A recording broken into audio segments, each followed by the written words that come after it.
What is up, my Squirtleites? It is I, your king, welcoming you back to more Let's Play Pokemon White. In the last episode, we began round 2 of our Pokemon League Challenge, taking down Marshall, Caitlin, and Grimsley. In this episode, only one Elite Four member remains. At the start of my party, in case it wasn't incredibly obvious, I'm going to be using my Chandelure. It just makes a whole lot of sense in this situation, especially given who Chantal's first Pokemon is. So let's head on up.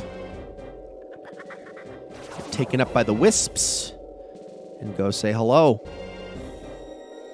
This is it. This is our final battle, at least before the champion, and that's where things are going to get really dicey. The trainer's thoughts join with the Pokemon's mind, and a lustrous aqua ring unfurled. That's part of a novel I wrote. I absolutely love writing about the close bonds between the trainers who come here and the Pokemon they train. Could I use you and your Pokemon as a subject? And so begins the final Elite Four battle against Chantal, the Ghost-type specialist. Her very first Pokemon that she's going to show out is Cofagrigus at level 71 with the ability Mummy, which whenever physical attacks are done to it, it gives the Pokemon that hit it the ability Mummy. Its attacks are Shadow Ball, Psychic, Will-O-Wisp, and Energy Ball, and it is a very defensive Pokemon, which is why I'm going to instantly try to take this thing out with Shadow Ball, because I don't really have a whole lot else that's going to be doing tons of damage to it. And look at that. It even survived that. Now, luckily, it can't retaliate too bad because it doesn't have a ton of special attack. But, wow. Still a lot of damage, though. My goodness. Yep, I had a feeling I was going to have to worry about that. Okay, I am going to assume... Ooh, do I dare do this? No, actually, I don't, because I know I'm going to have to switch Lumiette out anyway. So let's just throw a Shadow Ball in there again and try to get her to waste her full restores. I was going to do a Calm Mind just to make sure that this next Shadow Ball was a one-shot, but nope, because I know there are Pokemon that are going to give Lumiette a lot of problems, and so better to just kind of take the time and let leftovers slowly restore anyway. So let's throw another one out, and there we go, just to make sure that it goes down. All right, there goes the first one. Cool. Lumiette gained 3,782 experience points, level 69. Not bad. What is her next Pokemon, I wonder? I'm actually a little scared because I think I might know what it will be, and it is... Oh, not what I was expecting at all. Jellicent. Okay. Water and Ghost-type Pokemon with the ability Curse Body. I actually can't remember what that ability does, as he attacks Shadow Ball, Psychic, Hydro Pump, and Sludge Wave. And we're going to throw out Shelob to deal with this thing as I hit it with all manner of electric moves. It is a very slow Pokemon, so hopefully we'll be able to deal a lot of damage here. I'm actually going to go with a Discharge to see if I can get Paralysis going, if possible. If not, oh, that's what I like to see. Use Hydro Pump and miss. Thank you, Bright Powder. Lowered its accuracy even more, I'm sure. Let's hit it with a Thunderbolt. Maybe this will be enough to knock it out. Nope, not quite. Another Hydro Pump. This is going to hurt. It'll be a fair bit of damage, but maybe Shelob can tank it. Yeah, that's what I like to see. All right, another Thunderbolt, and down goes Jellicent, her big defensive specialist. Awesome. All right, next up, we got Chandelure, the Ghost and Fire-type Pokemon with the ability Flame Body, not Flash Fire. I said before I would have preferred to have that on my Chandelure, but I was okay with Flash Fire given the nature that we had. This thing's got Shadow Ball, Psychic, Fire Blast, and Payback, so it only makes sense to throw out my Dragon here with Earthquake, because it's really the only thing that can resist most of what Chandelure throws at it, although this stuff is still going to hurt if it hits. Let's try to get an Earthquake off. Probably won't take this thing out in one shot, but it might get close. Payback, okay. Honestly, if it had thrown out Shadow Ball, I would not have been surprised, because that would have done a lot more damage, but let's take this thing out, and there goes her signature Pokemon. Beautiful. All right, next up, we've got Frostlass, the ice and ghost type Pokemon with the ability Snow Cloak, which makes its evasion go up whenever it is in a hailstorm. As the attack Shadow Ball, Psychic, Blizzard, and Ice Shard, and I'm going to be banking on the fact that my Chandelure is faster than it, as I don't think Frostlass is too quick, but I could actually be wrong about that. Let's see. Nope, it's faster than I thought. Okay, never mind. For some reason, I thought it was on the slower side, but I was wrong. Okay, so Ice and Ghost. Well, the other option here would be to go with Crush, who I really haven't been using at all in this run. And we're going to see if we can get some Rock Slides off. So, yeah, let's do that. You know what? Actually, should I get a... No, I'll just go with Rock Slide. I was going to do a Shell Smash, but hopefully this is enough that Crush can handle this. There we go. Okay, good. This should be some pretty good damage. Indeed. And then one more of those should honestly finish it off, assuming the Shadow Ball doesn't crit. I believe in you, Crush, and I really need you to be good, too. In fact, I do have a rare candy in my back pocket for exactly this reason, because I need Crush to be a little bit higher in level for something we're going to be dealing with later on in the episode. Okay, Drifblim, the ghost and flying type with the ability Aftermath, which whenever it goes down, it is going to do a little bit of extra damage to whatever took it out. I'm going to go with Shelob for this one, although she probably won't one-shot it. It has Shadow Ball, Psychic, Acrobatics, and Thunder. And since it has no held item, Acrobatics is a very powerful move to watch out for. I'm going to hit it with the Discharge to see if I can get some paralysis going. Possibly. Probably only got one shot at this anyway, so may as well try. It has a lot of HP. Oh my gosh, the critical hit. Beautiful. That is what I like to see. And no Aftermath. Okay, last Pokemon, Golurk, with the ability Iron Fist. It is a ground and ghost type Pokemon. It's got the attack Shadow Punch, Earthquake, Hammer Arm, and Curse. I do believe Iron Fist just increases the damage of punching attacks like Shadow Punch. I don't think it affects Hammer Arm, though. Now, Curse is something to watch out for because it is going to try to immediately... it'll knock its health down to half if it goes off, but it'll obviously knock your Pokemon down. I don't think it's going to use Curse in this instance. It would just be suicide at that point. Nope, it's going to use Hammer Arm. That makes sense. Okay. There we go. And Hammer Arm does lower its speed, so we can obviously attack first here. One more Leaf Blade should take it out. And look at that. Chantal was actually arguably the most tough of the Elite Four opponents that we faced. Maybe next to Marshall. And there we go. Wow, I'm stunned. For all the words I know, I can't figure out how to say this. Putting my feelings into words would just be a trap. All I will say is I feel you're even greater than I thought. Challenger. If you defeat the entire Elite Four of the Pokemon League, you can go on to challenge the champion, and you have earned that right. Your story is yours and yours alone. Please weave a wonderful tale. And back to the entrance we go. All right, before I step into the light, let me heal up my team. Okay, so seeing as how this is pretty much my only opportunity to use the rare candy, I'm just going to have to use it on Lumiette, actually. And only because she is the one that is the furthest away from a level up. Everyone else is like right on the cusp of one, and it would just be a waste to use it. So I'm just going to use it on her. And you know what? That's okay, because she is also going to be the Pokemon that I'm going to be leading this fight with. And if I play my cards right, I may actually use her to try to sweep the entire fight as well. We'll see how this works. Let's step on into the light and head down. Remember how I said Chandelure is a good Pokemon? I really, really stand by that, guys. You have no idea. It is one of the best non-legendary Pokemon, period. Honestly, the fact that you can't get its speed up in any meaningful way is really the only thing that keeps it from being the absolute best thing ever. I mean, obviously, in a competitive sense, it's a little bit of a different story, but when you're playing through the main game, this thing is a cheat code. Up to the Parthenon we go, I suppose. And who waiting for us inside is none other than, of course, Alder. I am grateful for what you did about N. I don't know what he's thinking now, but I'm sure he realizes that different people and Pokemon have their own paths to follow. Say now, how about a match with the strongest trainer in the Unova region? And so begins the battle against the champion, Alder, who is obviously not specializing in any particular type. His very first Pokemon that he's going to be throwing out is Excelgor, the fastest Pokemon of all Pokemon, period. And it has really good special attack and not much else. This is why I'm leading with Lumiette, because while it has the ability Hydration, which... I'm trying to remember. I think I believe it heals off of water attacks that hit it. Its attacks are Focus Blast, which can't hurt, Bug Buzz, which is not very effective, Me First, which just allows it to use moves first, and Energy Ball, which is, well, not going to be doing a lot of damage. It's probably going to try to steal some moves from me, like Calm Mind and whatnot, but I'm just going to start using Calm Minds to see if I can set up a sweep here and also make myself a little bit stronger, because I'm not too worried about most of the Pokemon that Lumiette is going to have to deal with, and with the leftovers in play, I will probably be okay here. Let's try another one. It's going to use another Energy Ball, and I am okay with that. So let's use another Calm Mind and get our leftovers up even higher, and then we can get to attacking here soon. Plus, leftovers is just going to make this even easier to keep sweeping with. Okay, do I dare use one more? I think I do. Let's try it. Yep, just keep spamming Energy Ball, buddy. Eventually that's going to do damage. You know, Bug Buzz would technically be stronger due to the same type attack bonus. Did lower my special defense a little bit, but the 3 times raise on the special attack, I am okay with that. All right, let's get to work.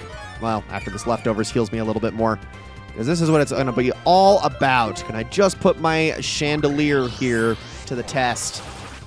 Because there are 3 Pokemon this guy has that are weak against my moves, and the others I may be able to just straight up brute force. Because he doesn't really have all that fast of Pokemon besides Excelcor, which really goes in my favor. All right, there we go. Get some experience out of that. Lumiette heals up. What is next?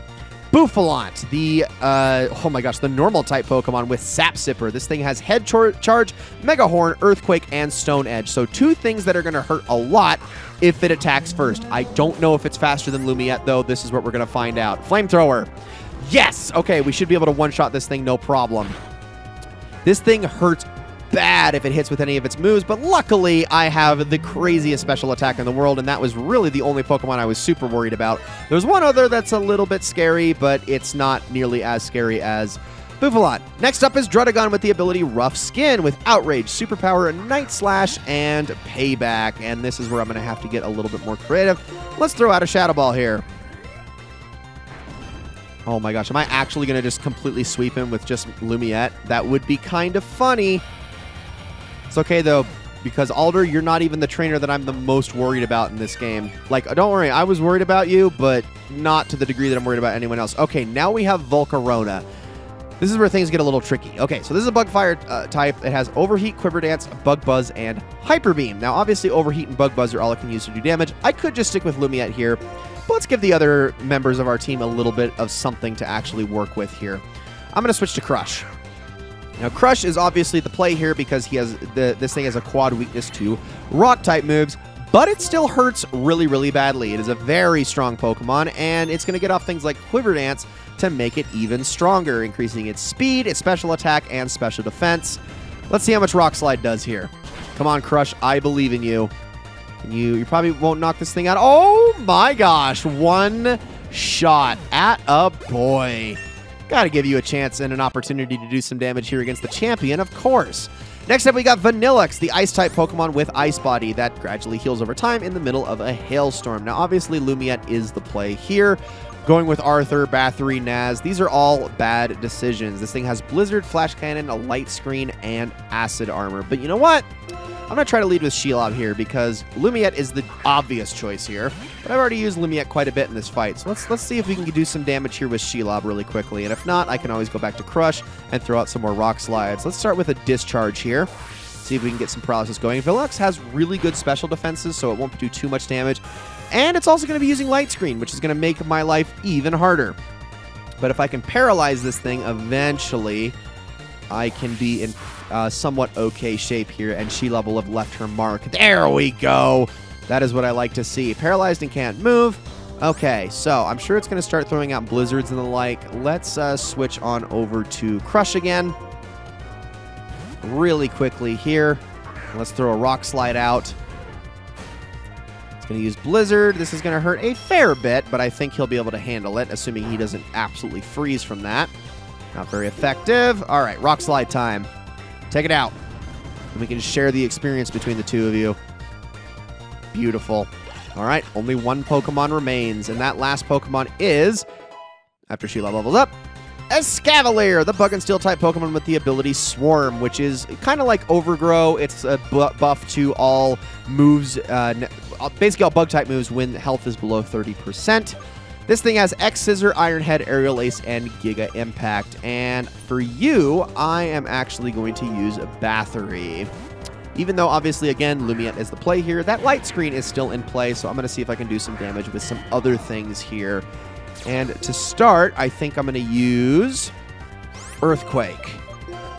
Poison Jab obviously isn't going to do any damage. It resists Dragon Claw, so let's just try some Earthquakes here to see if we can whittle it down. It's going to use Giga Impact. This is going to hurt a fair bit. Let's use this opportunity to throw out a couple of Earthquakes if you don't immediately go down. Light Screen has worn off. Do you remember that Alder also has 4 full restores in his back pocket as well? But if I can just take this thing down outright, we should be good to go. Come on, Bathory, I believe in you. Oh, so close. She's actually going to go down to this.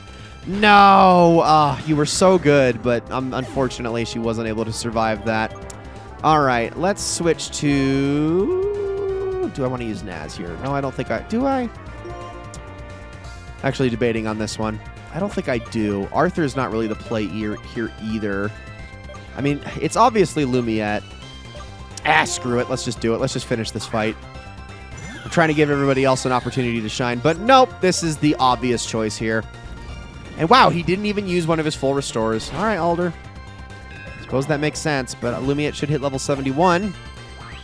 And we are now officially, finally, the champion of the Pokemon League. After the battle, a fresh wind blew through my heart. Use the battle with me as a stepping stone going forward. Well done! You certainly are an unmatched talent. Come with me!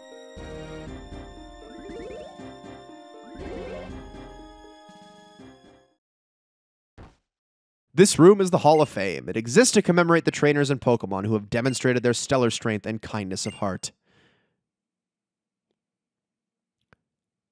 Well now, Levi. With your skill and persistence, you have earned your place in this Hall of Fame. Your name, the account of your journey, and the history of your battles will all be recorded here. I hope all this becomes a support to you and helps you grow stronger. Now, trainer, you and the Pokemon who fought by your side will be recorded in this machine.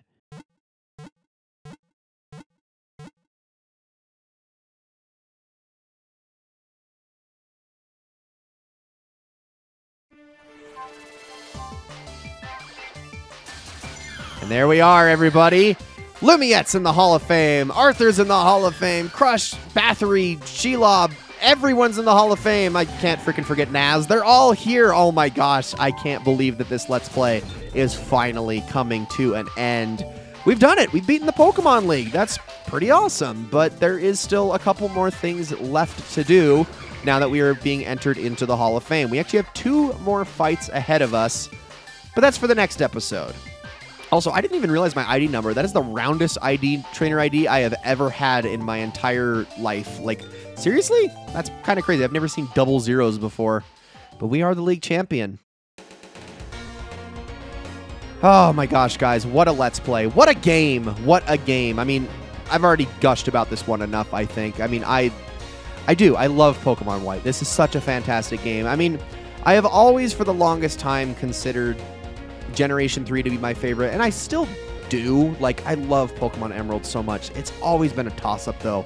Pokemon Black and White is just such a complete experience. It is everything that I want out of Pokemon. I still think that this is the quality bar that Pokemon has never been able to reach after this point. A lot of people think that I'm biased for thinking that. A lot of people say, oh, it's nostalgia, blah, blah, blah. No, every single time I go back to this game, man, I feel the same way about it, and there is going to be that contentiousness of, oh, but no, actually Black and White 2 are better. And you know what? There are things that Black and White 2 does better than this game. Absolutely. But when I'm talking about the full comprehensive package, top to bottom, I think Black and White is unmatched because there are a couple of things in Black and White 2 that I think are just objectively bad.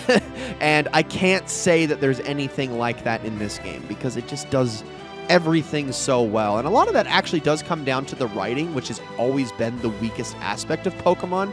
This game just does such a good job in that department. It's not perfect, but it's so just leaps and bounds better than anything else that Pokemon has ever done. It is a good RPG. This is just a very good game in every sense of the word, that you take Pokemon out of it and it's still fantastic. I cannot stress that enough. I love this game. I love it so dearly. I was so happy to go back and play it all over again, and I'm definitely going to be playing it multiple times more in the future because it's just that freaking fantastic. Unova is an amazing region. This is an amazing game, but gosh dang, the sequel's a close second. It really freaking is, and I cannot wait to get to it. Now, we are going to be delaying the sequel for quite some time. They are separated by the distance of a couple years, and well, I'm going to be doing the same thing with my Let's Plays. So we've got a couple other things to look forward to. Next is going to be Pokemon Mystery Dungeon Rescue Team DX. After that, we have on the docket Pokemon Coliseum. Then after that, we're probably going to be jumping back towards Generation 4 and looking at Pokemon Platinum. But for now, guys, that is it for this one, aside from one more bonus episode. Thank you all so very much for watching. I hope you all enjoyed this episode very, very much, and I'll see you all in the next one.